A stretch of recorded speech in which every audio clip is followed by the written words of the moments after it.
The most sustained foreign occupation of American territory occurred during World War II, when Japanese forces invaded and occupied Alaska's Aleutian Islands.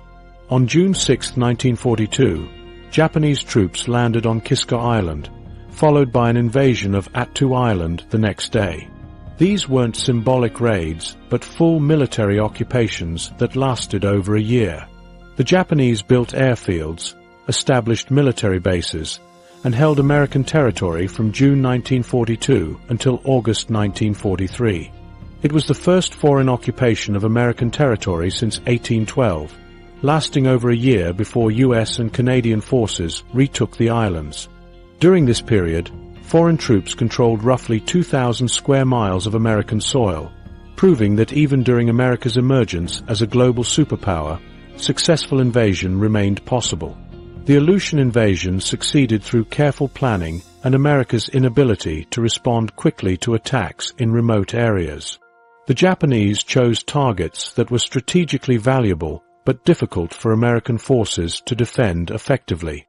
The harsh Alaskan weather and extreme distances involved meant that any American counterattack would require massive logistical preparation.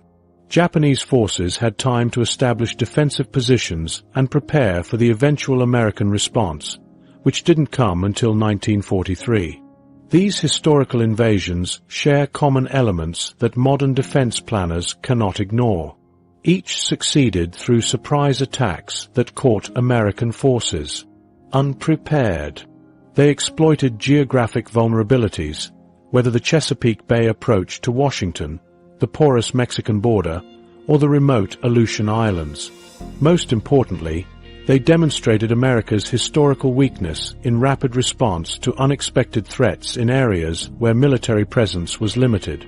The scale required for modern invasion has changed dramatically from these historical examples. The British force that captured Washington numbered only 4,000 troops. The Mexican cavalry raids involved relatively small forces. Even the Japanese Aleutian occupation used limited manpower. A modern invasion attempting to occupy significant American territory would require hundreds of thousands of troops, massive logistical support, and sustained naval and air superiority. The scope needed today makes historical precedents seem almost quaint by comparison. However, each historical invasion was ultimately repelled, though not always quickly. The British left Washington after 26 hours, but only because they had accomplished their objectives, not because American forces drove them out. Mexican raiders retreated on their own timeline. The Japanese held the Aleutians for over a year until American forces mounted Operation Cottage and Operation Landcrab to retake the islands. In each case, America's eventual response was decisive, but the initial failures provided valuable lessons about defensive weaknesses. Modern defense planning incorporates these historical lessons extensively. The vulnerability of the capital led to massive improvements in Washington's defenses, including multiple layers of air defense systems and rapid response units. Border security has expanded far beyond what existed during the Mexican cavalry era, with sensors, patrols, and surveillance systems monitoring thousands of miles of frontier. The Aleutian experience drove improvements in Arctic military capabilities and rapid deployment to remote areas.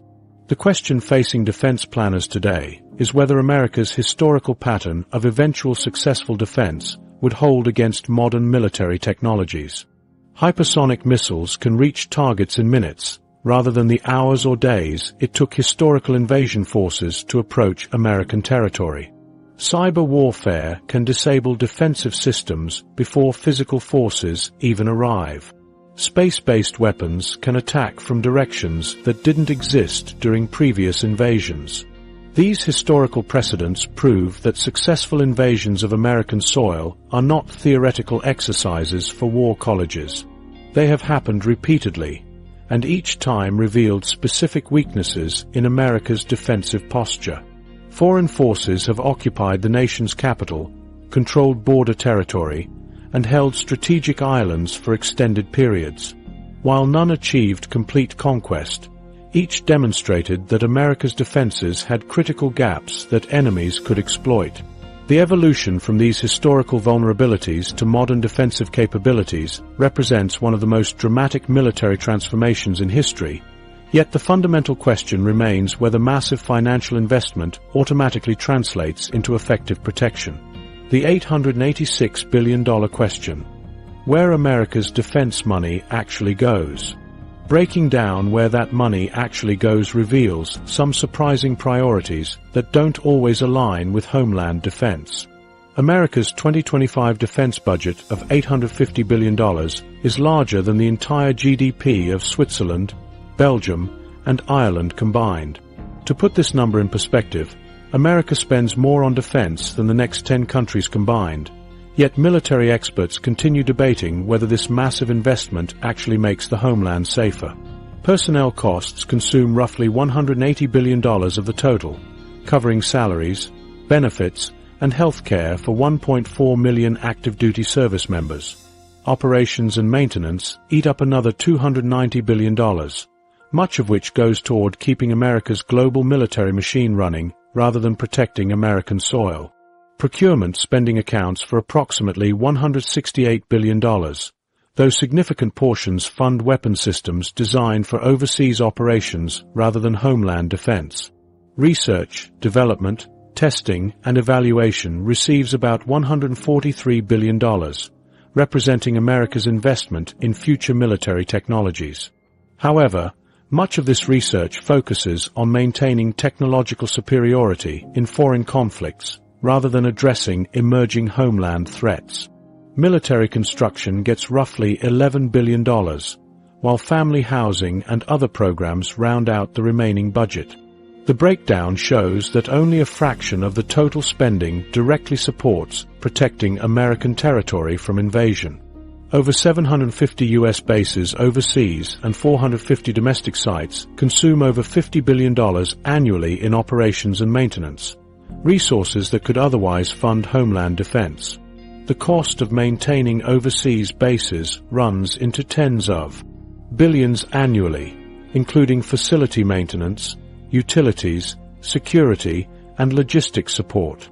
Transporting personnel and equipment to these distant locations requires massive airlift and sealift capabilities that drain resources from homeland defense priorities.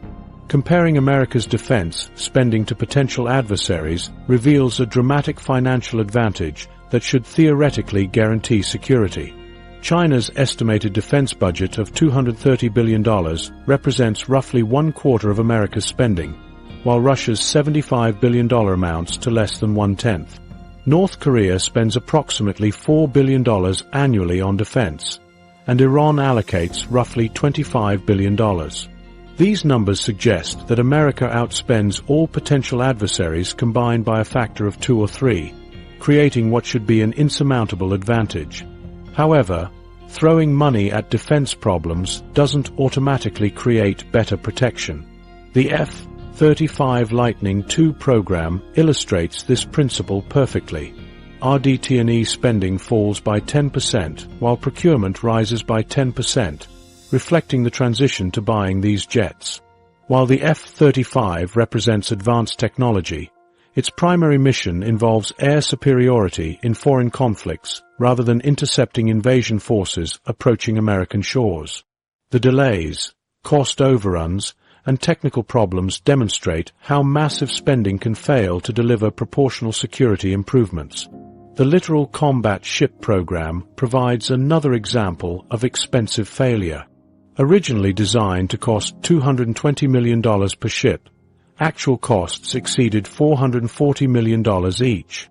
The Navy ordered 35 ships before determining that many suffered from fundamental design flaws that limited their effectiveness.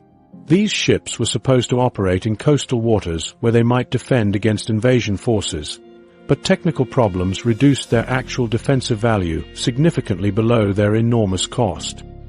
Hidden costs of maintaining global military presence further reduce resources available for homeland defense.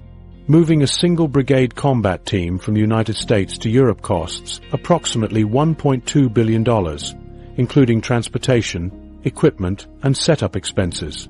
Keeping that brigade deployed overseas requires ongoing logistics support that costs hundreds of millions annually. Multiplying these expenses across dozens of overseas deployments reveals that America spends enormous sums projecting power globally while potentially underfunding domestic protection. The 2025 budget does include significant investments in technologies relevant to homeland defense. Hypersonic defense systems receive increased funding as America races to counter similar weapons being developed by adversaries. The Missile Defense Agency gets approximately $25 billion to develop interceptors capable of stopping hypersonic threats that could reach American cities within minutes. Artificial intelligence programs receive substantial investment, particularly for surveillance systems that could detect invasion preparations earlier than current technologies allow. Next-generation missile interceptors represent a major budget priority, with billions allocated to developing weapons capable of stopping multiple simultaneous attacks. The ground-based Mid-Coast Defense System continues receiving upgrades designed to intercept intercontinental ballistic missiles during their flight toward American targets. Naval missile defense systems get funding for improvements that could protect coastal cities from sea-launched attacks. Bureaucratic challenges continue wasting billions on outdated systems while underfunding emerging threats. The Department of Defense operates through a complex acquisition process that often takes decades to field new weapons. By the time these systems enter service, the threats they were designed to counter may have evolved significantly. Meanwhile, rapidly emerging threats like cyber warfare and space-based weapons struggle to receive adequate funding because they don't fit traditional military categories. Political interests and defense contractors influence spending in ways that don't necessarily improve national security. Congressional representatives fight to maintain defense spending in their districts, even when military leaders indicate that certain programs are no longer needed. The result is continued funding for weapon systems designed for Cold War scenarios, while newer threats receive insufficient attention and resources. Major defense contractors like Lockheed Martin, General Dynamics, Northrop Grumman, and Huntington Ingalls receive the bulk of procurement contracts. These companies naturally advocate for continued funding of their existing programs rather than pivoting to address emerging homeland defense needs. The revolving door between Pentagon officials and defense industry executives creates additional incentives to maintain current spending patterns rather than redirecting resources toward new priorities.